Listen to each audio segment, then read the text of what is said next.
yung bahay ng kaibigan. Jumong, saan mo naman ako dadalhin? Dito yung bahay ng barkada ko, si Pare Richard. Dito daw yung bahay niya sa ano bang lugar to, di ko nakalimutan. Altabas yata to eh. Ano po yung bahay niya? Yun, Saan ba banda? may mga motor. Saka dito siguro. Richard.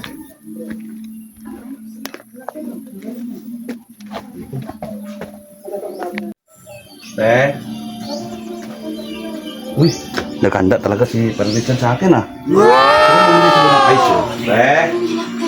Uy, tingnan mo. Daming handa.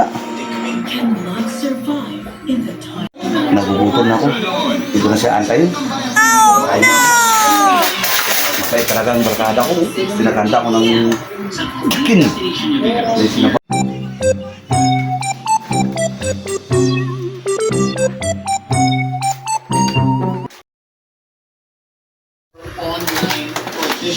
Pre! Oh, pre, kanina pa kita inantay ah. Pre! Maraming salamat. Busog na busog ako. Dami pa bang hinanda para sa akin, pre? Ito ang bahay namin. Ha? Mali, pasawan ko. Takbo!